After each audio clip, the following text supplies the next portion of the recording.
आदौ देवकी देवगर्भजननं गोपीगृहवर्धनं मायापूतन जीवितापहरणं गोवर्धनोद्धारणं कंसच्छेदन कौरवादिहननं कुन्तीसुतपालनम्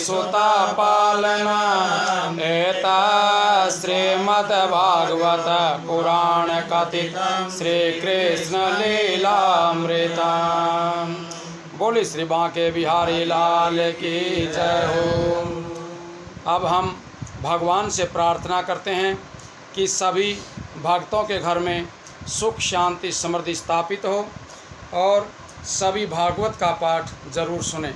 भागवत के पाठ को सुनने से पितृ देवता प्रसन्न होते हैं और जो भी कुटीर ग्रह कुंडली में स्थित हैं वो शांत हो जाते हैं।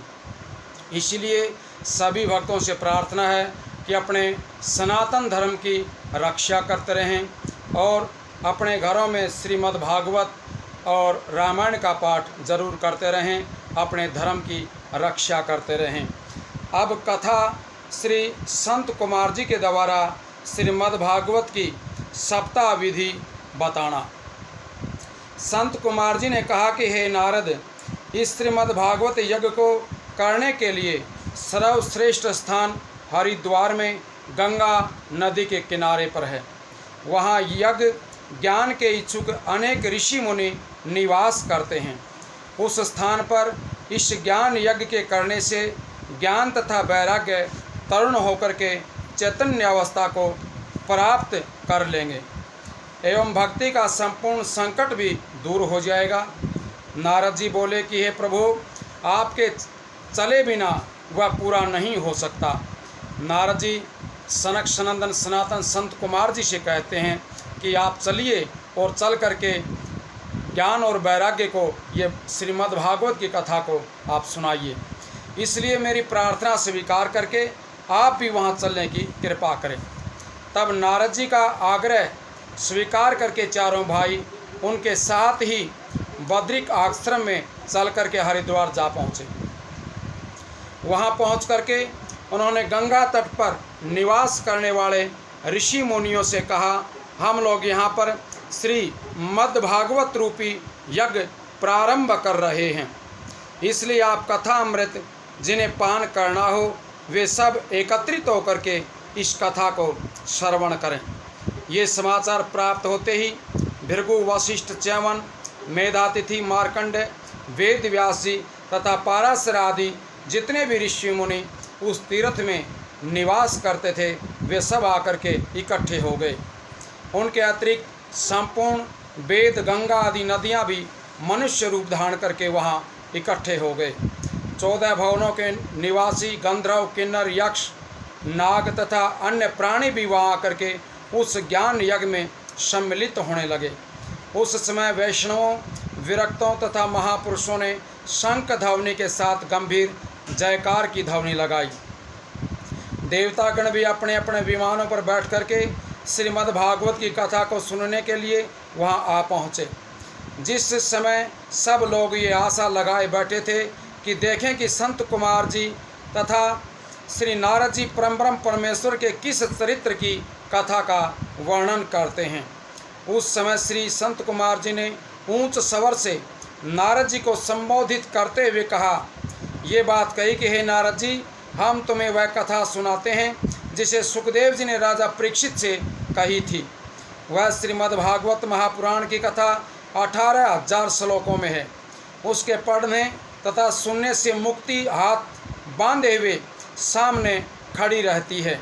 अन्य पुराणों के सुनने तथा शास्त्रों, अश्वमेघ और वाजपेयी यज्ञ करने से जो फल नहीं मिलता है वह श्रीमद् भागवत की कथा सुनने से आसानी से ही प्राप्त हो जाता है। काशी, गया, प्रयाग, कुरुक्षेत्र तथा पुष्कर आदि तीर्थों का स्नान भी इस कथा के श्रवण फल के बराबर फलदायी नहीं है। सांसारिक लोगों के सामने अनेक जन्मों का पाप तभी तक गरजता रहता है जब तक कि वे इस कथा को नहीं सुनते हैं। इस प्रकार सूर्योदय होते ही कुहरा नष्ट हो जाता है उसी प्रकार इस अमृत रूपी श्रीमद् भागवत कथा को सुनते ही संपूर्ण पाप नष्ट हो जाते हैं। जो मनुष्य प्रतिदिन श्रीमद् भागवत का एक अथवा आधा श्लोक भी पढ़ता है या सुन लेता है, उसे मुक्ति अवश्य प्राप्त हो जाती है। जो लोग नित्य प्रति श्रीमद् भागवत का पाठ करते हैं तथा दूसरों को पढ़ करके सुनाते हैं, उनके करोड़ों जन्मों के पाप जल करके भस्म हो जाते हैं और उन्हें परम ब्रह्म परमेश्वर अपनी ज्योति में मिला लेते हैं। जिसने मनुष्य शरीर पा करके श्रीमद् भागवत की कथा नहीं सुनी है, वे अपने जीवन को बेकार समझें, उनके जीवन को धिक्कार है। ऐसे पुत्र की अपेक्षा यदि माता बांझ रहे तो उसे श्रेष्ठ कहा जाएगा। कलयुग में मनुष्यों से यज्ञ, तप, दान तथा धर्म नहीं होता है, क्योंकि उनका मन इनमें नहीं लगता है। ऐसे प्राणियों के उद्धार के लिए ही परम ब्रह्म श्री नारायण जी ने स्वयं वेदव्यास का अवतार लेकर के इस कथा की रचना की है। जो व्यक्ति 7 दिन तक इस कथा को मन लगा करके सुनता है, उसे यज्ञ, व्रत, दान आदि सब के फल प्राप्त हो जाते हैं।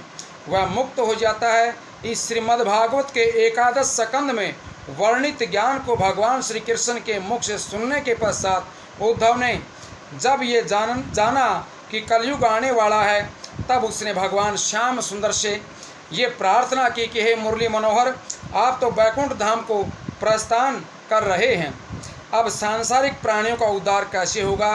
तब त्रिभुवनपति ने कहा कि हे उद्धव, तुम तो बद्री का आश्रम में जाकर के तप करो, जिससे तुम्हारी मुक्ति हो जाएगी। मेरे पश्चात श्रीमद् भागवत रूपी मेरी मूर्ति संसार में विद्यमान रहेगी।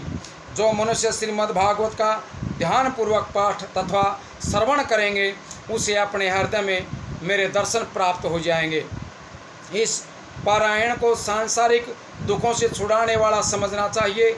इसके अतिरिक्त अन्य कोई वस्तु मनुष्य को माया रूपी जाल से छुड़ाने के लिए श्रेष्ठ नहीं है। इतनी कथा कह करके श्री सूत जी ने शौनक आदि ऋषियों से कहा कि हे ऋषियों, जब श्री संत कुमार जी ने श्रीमद् भागवत का पारायण प्रारंभ किया, तब उस अमृत रूपी कथा के प्रताप से वे दोनों बूढ़े ज्ञान वैराग्य जो अचेत पड़े थे, तरुण अवस्था को प्राप्त करके चैतन्य होकर के उठ खड़े हुए। इस प्रकार भक्ति का सब संकट भी दूर हो गया। उनका दर्शन पा करके सभी सभासद उपस्थित अन्य लोगों का भी श्रीमद् भगवान नाम का जप तथा कीर्तन करने से हृदय में भक्ति उत्पन्न हो जाने के कारण कली प्रभाव अन्य संपूर्ण दुख नष्ट हो गए। सब लोग एकाग्रचित होकर के श्रीमद् भागवत की कथा का श्रवण करने लगे। बोले श्री विष्णु भगवान की जय हो। बोले राधे राधे।